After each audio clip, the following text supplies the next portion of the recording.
Where do I even start with this one?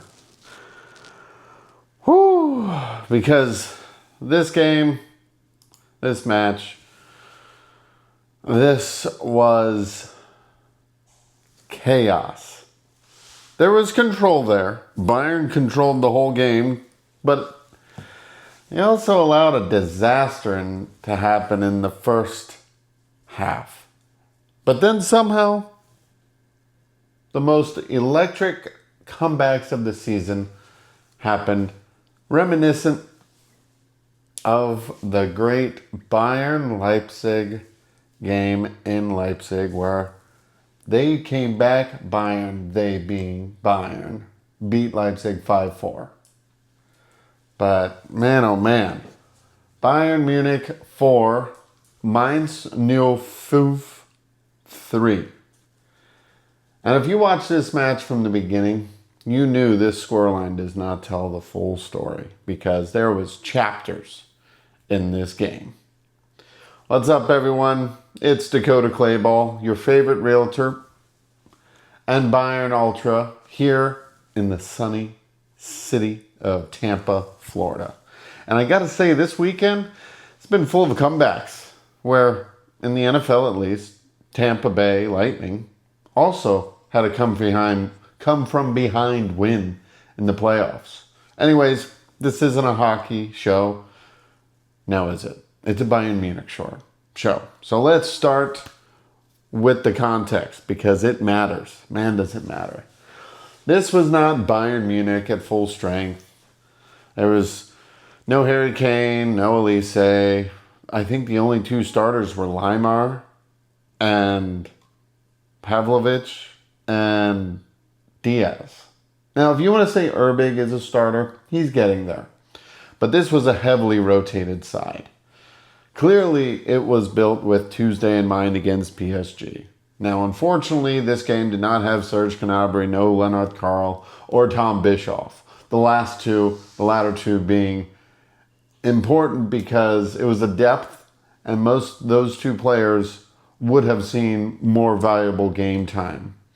Instead, Bayern rolls into a match slightly disjointed, slightly experimental. It had been in this lineup before, but it showed early on, because despite the lion's share of possession, Bayern found themselves down 2-0 within 30 minutes.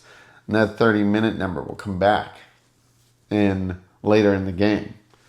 And it wasn't Mainz, like I say, dominating the ball. I mean, they had an effective counterattack. And they had sharpness in those attacks when they had the opportunity. And it was just Bayern being a step off. You had the first goal being a poor corner. Again, corners, they're the bane of any Bayern Munich fans' existence lately this season. And then you had the third goal. It was a really unlucky save situation. The ball ricochets off the crossbar, drops 2 yards in front for an easy tap in by Geraldo Becker. And it'll be the easiest one you'll see all day. Now, Bayern staring at a mountain, down multiple goals, control of the ball, yes, but none of the control that actually matters. And up top, you had Nicolas Jackson. He was there, but he just couldn't make it happen. The runs were happening, the positioning slightly off, and the final product, not enough. Not yet, at least. And that's when everything changed, the second half. Ironically, though, the A-Team anthem or song, from the TV show A-Team or the movie, it was playing right at the end of halftime. And this was in Mainz. Why?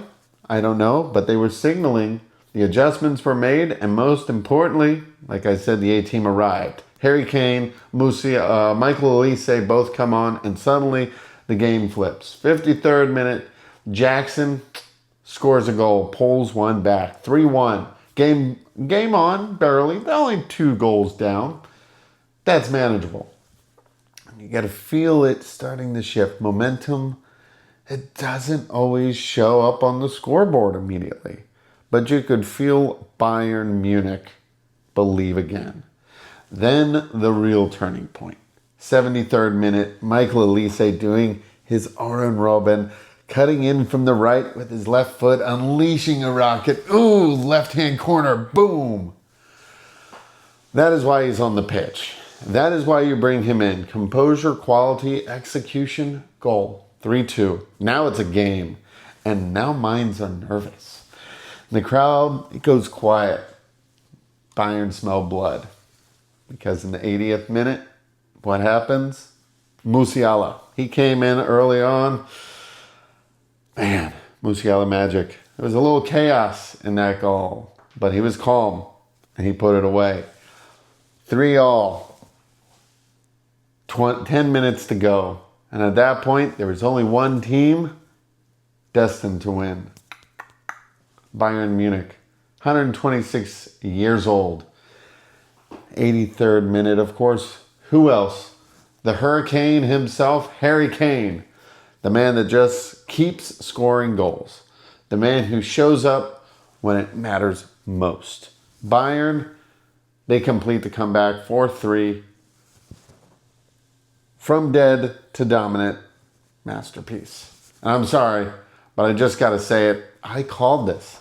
I said to myself, it's going to be Kane, Olise, Musiala. And what happens? Olise, Musiala, Kane. Boom. Prediction complete. Now, you had Jackson started off. I'll give him his roses. But ultimately, looking at this match, this wasn't perfect. It wasn't a performance that you write home about, except for the last 30 minutes. It wasn't. The defense, it was shaky. Disconnected early, punished for their mistakes. But what it was a demonstration of depth, resilience, an elite level attacking quality that you get from Harry Kane, Musiala, and Olise. Because when things go wrong, Bayern have game changers. And everything can flip in minutes. 30 minutes to be exact. Remember, I did say it was going to come back. Anyways, let's talk about the big takeaway heading into PSG in the Champions League semifinal. Rotation, it ultimately didn't cost Bayern. It tested them, and they passed with a little help from the A-team. Maybe not cleanly, but emphatically. 4 goals in 30 minutes.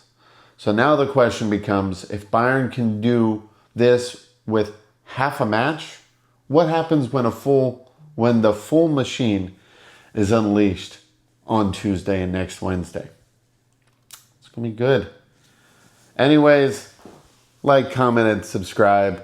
Reach out to family. You never know when it may be their last. And as always, your needs are the point. Tschüss.